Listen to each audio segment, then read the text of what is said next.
to unpack this incident further, we're joined via Skype by an educational psychologist from UNISA, Professor Ramodungoane Tabane. Thank you so much for your time tonight, Prof.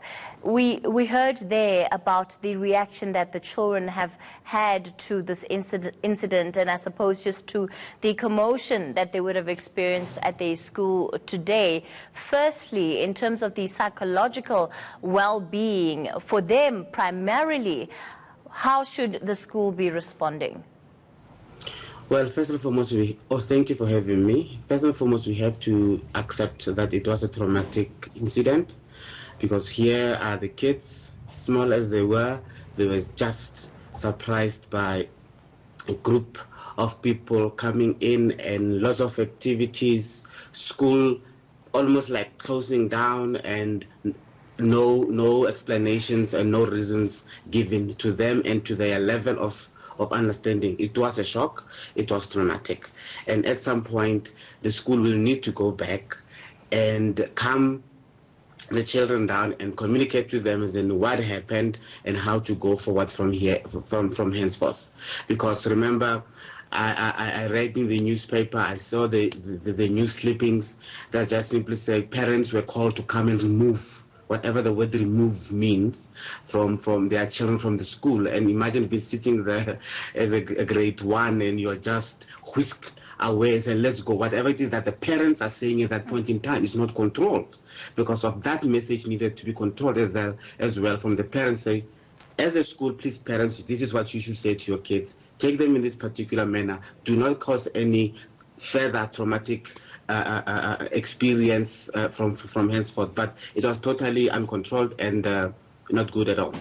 Let's speak then about the children who would have been in that classroom and, be told to sit separately based on the language that they speak. At least that's part of the explanation that has been given by the school governing body.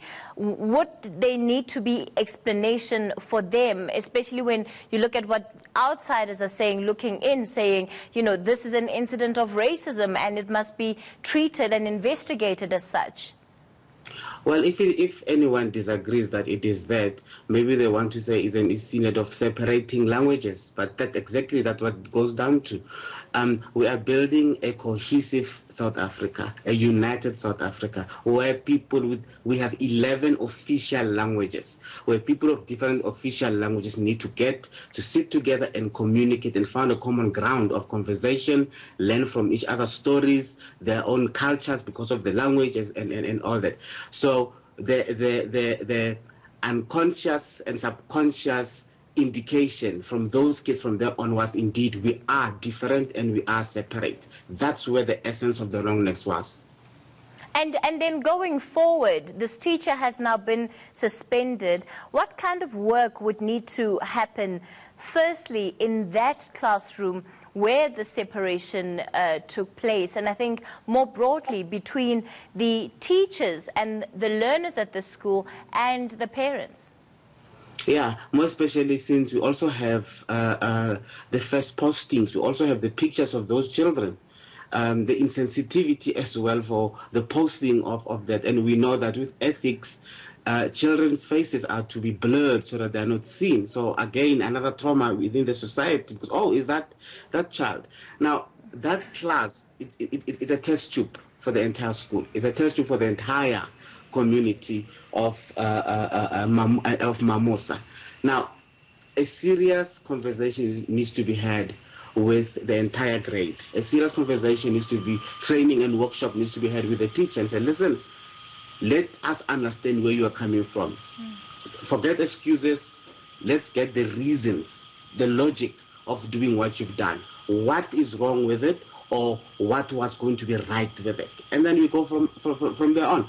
The moment you go on a mode of attack, people, the first, the flight and fight response is to defend themselves. And most of the time, when we get in that position of defending ourselves, we say things that we do not mean, we say things that are not well thought through, but we need to go back, have a conversation, say, how far is diversity training in this school? How far is sensitivity to difference?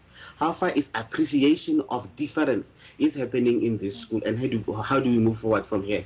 from their force. What advice would you give for the parents of or the guardians of the learners who are in that classroom tonight? What would they need to do to help their children through this process and while this conversation continues around them?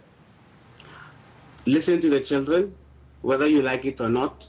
They were in that classroom, they've experienced an activity, they have internalized it, and they have their own way of expressing it. You need to talk to them from the force and understand where they are at.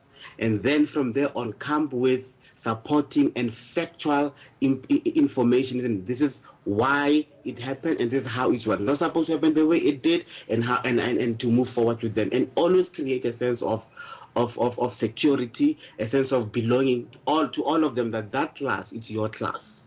You have the right of your own language in that class. However, you are not to be treated different in whatever form because of that incident. All right, let's leave it there for tonight. Certainly some sound advice coming from educational psychologist, Professor Ramodungoane Tabane, who is with UNISA.